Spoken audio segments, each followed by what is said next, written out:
Hello lovely people, the blue Honda is back and we have a DOWN4SOUND amplifier. So if you remember 4 weeks ago or something, I did a full review of this amplifier. We measured it's a 5-channel, we know the distortion measurements and everything, and today we will be replacing one of the Hertz amplifiers with this one.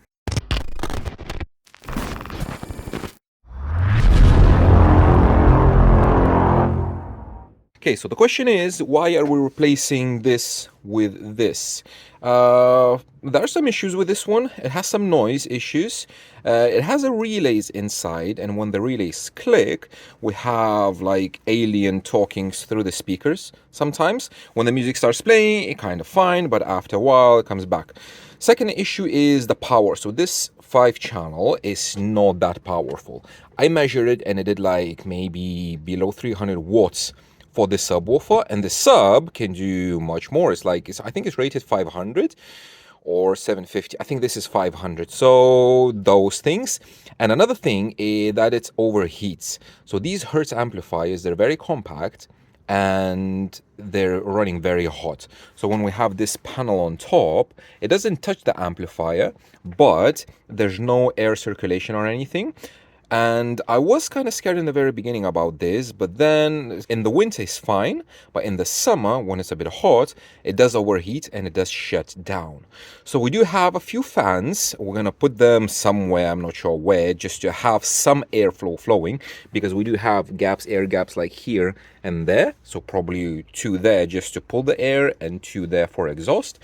And we will be installing this one. When I chose this amplifier, I was looking at the layout of the wiring, because this is exactly the same as that Hertz. However, this is much longer. So the problem is now that this wall is not gonna fit in the exact same location. So we'll have to redo the wiring a little bit. I'm gonna push it like this till the very end. And then we're just going to redo some wiring. So these RCAs most likely going to be fine. However, the power wire is going to go there. Now, all of this stuff probably is going to change, because we will be upgrading that Bluetooth receiver.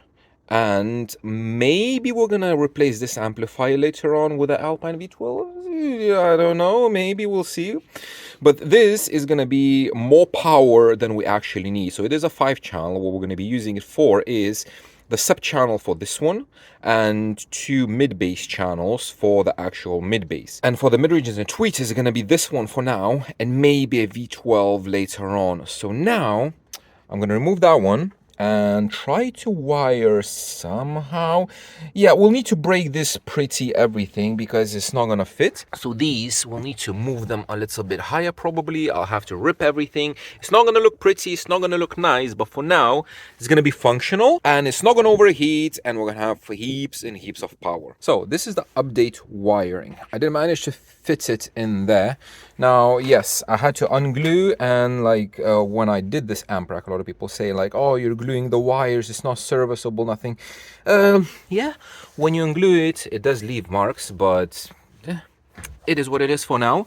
So I had to reroute all of the RCA channels. So this now system needs a totally fresh tune, just because the wires are all mixed up compared to how it was before. So for this one, we're going to be running only the sub channel and the mid bass. So 1, 2 for mid bass and 5, 6 for the subwoofer only. And this is going to be running mids and tweets, so that's why I needed an extra RCA. So I used this one because it is a shorter one, so this one doesn't reach that end, so I had to use it there. And it is split, so for now it's going to be like this. Don't cry, don't worry about it. The other thing, I had to run another speaker wire here, because this one I had it bridged for future plans for a front subwoofer, but now we're not going to use it. So that's an extra wire, just run in there. 1 distribution block for mids and tweets, and mid bass and subwoofer goes straight into the amplifier. These wires, I didn't want to cut them for now, because again, if we're going to change this amplifier or something else, or that one, there will be some more changes. So for now it's going to be like this, and this, oh no, this is crossing this wire. It's fine, it's optical, don't worry about it. Anything that's coming from the head unit doesn't really matter anyway, but optical doesn't take any noise, so don't worry. RCAs are going straight in an amplifier, it's just a little cross. There's no issues with that at all. So yeah, install is done. For now, we're not going to put any of those fans. We have these little fans. There we go.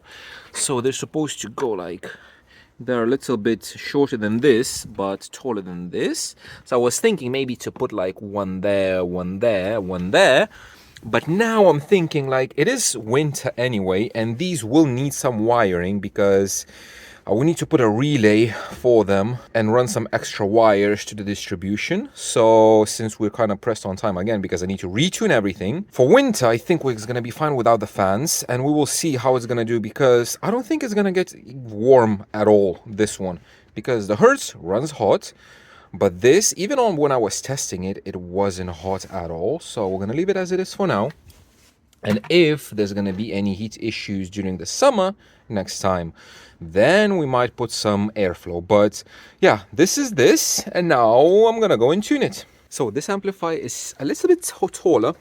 That's why this edge is, you can see. So I did put something that is not going to scratch, but it is a bit taller. However, 99.99% of the time, this is closed, covered, and it's not being used. So I just need to find these a little bit taller posts just to make sure that it's all a little bit above the amplifier.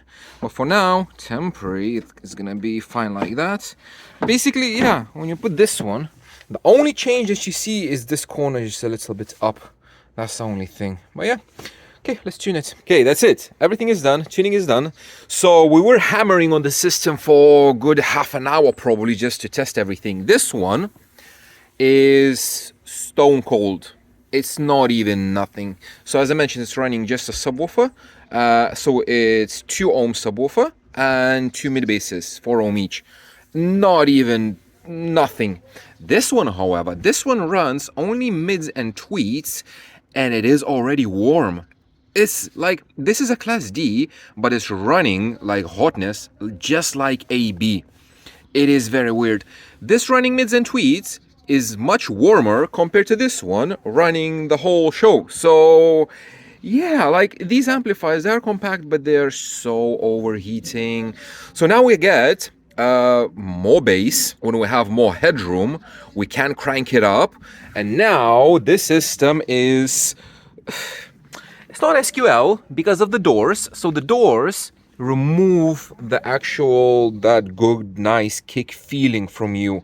But this, I'm surprised how good this subwoofer performs, and considering that it's so cheap. So now, probably in the future, I don't know when, probably going to replace this one with one of the Alpines just to have a bit nicer top end, because those dome mid-ranges, where are they? There we go. Those dome mid-ranges should sound much nicer on a quality class AB amp. Then maybe we're going to change the source. Maybe I'm going to put the head unit for him, not sure.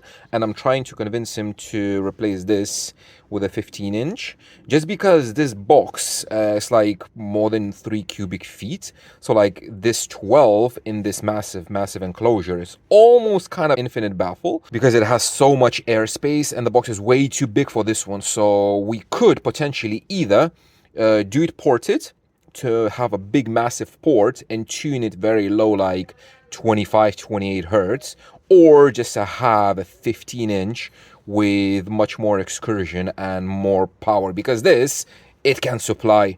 Yeah, this amplifier is very cool, and it's gonna stay stone cold. So that's it for today.